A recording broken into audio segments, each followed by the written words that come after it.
Hello again, everybody. I'm Chris Mooneyham from 680 The Fan, the NFHS Network, and of course, from the Touchdown Club of Atlanta. And welcome to the first edition in 2016 of My Take. Yeah, thanks for tuning in, everybody. Here's hoping that you and yours had a happy, healthy, and safe holiday season. Been a little while since we've seen you here on My Take. Thanks to those of you who have come back as we start 2016. If you're tuning in for the first time ever, 14, 15, or 16. Thanks for tuning in.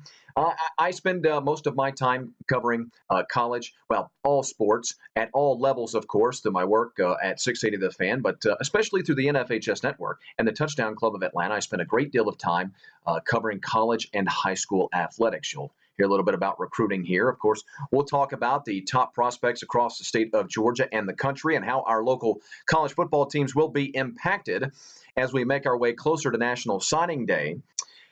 We'll also talk about the GHSA athletic calendar as we make our way through the winter months and into the spring. And those of you who have been with us throughout the last couple of years know that we spend a lot of time talking football here on My Take and the All Sports Report. And this week, the first of 2016, of course, I'd be remiss if I did not mention the 6th annual Georgia Junior Bowl, which takes place every year on, I think every year on New Year's Eve, December 31st. It was at least this year down at Five Star Stadium on the campus of Mercer University. I am the regular play-by-play guy, have been over the last 5 years. I guess 5 out of the 6 years they've had the ball game. I've been blessed and incredibly fortunate to be on the play-by-play.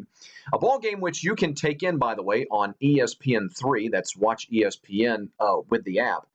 If you're not familiar with the Chick-fil-A Foundation Georgia Junior Bowl, it's an all-star game for the top junior class high school football players before their senior years. In other words, play the game the last day of December, the last day of 2015, and the guys who play in that game, young men who were juniors for the GHSA 2015 high school football season.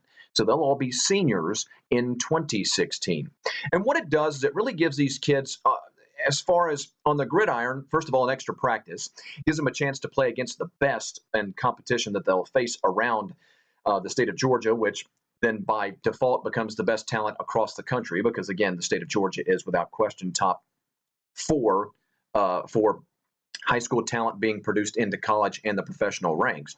But also what Rising Seniors does, the foundation that puts it together, they do a really great job of taking these kids during the week. The kids reported this year, for instance, the day after Christmas on the 26th, and spent a full week going through NCAA compliance classes. They met with the Fellowship of Christian Athletes. They toured the College Football Hall of Fame. They learned about banking, just making sure you keep up with your bank account, social media pratfalls that you can follow into, and what college life will be like for a lot of these athletes who by the end of the week will have more attention shined on them than ever before. And it's a great opportunity, quite obviously, for some football players that don't quite get the attention that they deserve in the talent-rich state that is the state of Georgia. So every year when I get on to the All Sports Report or the My Take segment of our broadcast here for the Touchdown Club of Atlanta, I beg you as a viewer to take in the Georgia Junior Bowl. Again, you can find it on ESPN3. You can actually go, you can find it on YouTube now. It's been posted on YouTube. Or you could go to risingseniors.com. That's risingseniors.com for further details.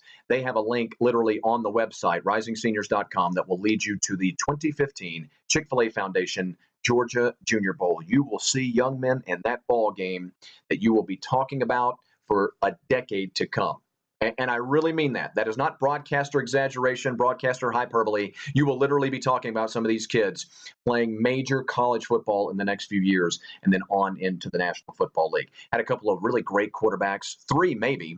Cam Newton's younger brother was in it, Kalen Newton, who came in and lit a fire under team dedication, led them to a comeback, which they nearly completed. I don't want to give away the details. It's like spoiling Star Wars. But a couple of great quarterbacks for team commitment. Corey Lane out of Macon County and Stetson Bennett out of Pierce County were a combined 12 out of 13 in the ball game with a touchdown pass apiece. What a great ball game and one of the more competitive close ball games we've had throughout the 6-year run of the Georgia Junior Bowl. Okay, so now that that's out of the way, I also want to take this opportunity to remind you, loyal TCA followers out there, we've got our 2016 awards banquet is coming up. The 2016 TCA awards banquet is going to be held at the Atlanta Holiday Inn this year on Thursday, January 28th. We'll honor the National Back of the Year and the National Lineman of the Year. They'll both be presented with the Bobby Dodd Awards. That's what the Bobby Dodd Awards to the National Back and Lineman of the Year. The National Back of the Year, Jacob Eason. Many of you know about Eason, so I'll gloss right over him. He, of course, the new quarterback at the University of Georgia from Lake Stevens, Washington. Arguably the number one quarterback in America, certainly one of the top 2 or 3, depending on who you speak to. I say maybe number 1, definitely in the top 2. And I had him in top 10 of overall prospects, but never mind that. And then the lineman of the year, Rashawn Gary, a guy who has yet to decide where he's going to play his college football, kid out of Paramus, New Jersey, who is probably, at least on most boards, actually maybe every board now, I haven't checked in the last few weeks, but I believe that Gary's the number 1 player in America according to every recruiting class. So both of those young men will be down at the Atlanta Holiday Inn on Thursday, January 28th. Of course, you can go to the website for further details, how you can purchase tickets and be a part of the festivities.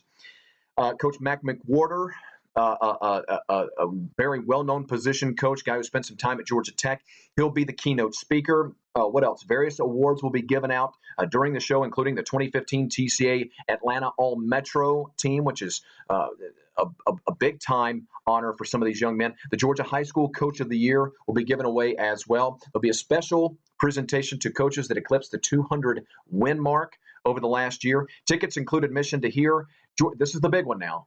If you're watching and you've kind of droned out, kind of faded out from listening to me ramble, you'll want to hear this, especially if you're a dog fan.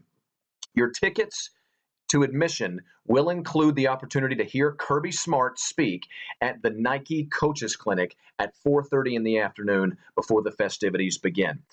Georgia head coach Kirby Smart going to address the Nike Coaches Clinic at 4:30 in the afternoon. The banquet reception starts at 6:30, and of course, it's all brought to you by our friends at Duffy Realty of Atlanta, Fox 5, and of course, 680 The Fan. That's the 2016 TCA Awards Banquet, January 28th. A Thursday evening at the Atlanta Holiday Inn. Visit touchdownclubofatlanta.com for further details. Coming up next week, we're going to talk about reclassification, or more precisely, now the finalizing of region alignments. The GHSA met literally this week on the 13th, or the 13th, down in Macon, and they finalized the regions across the state of Georgia athletically for at least the 16 and 17 seasons. We'll see if anything changes moving forward. Track and field, baseball, and soccer all getting started here pretty soon. We'll talk a little bit about that, and lacrosse is on the horizon as well. Until next week, I'm Chris Mooneyham. Thanks for joining us for another edition of My Take.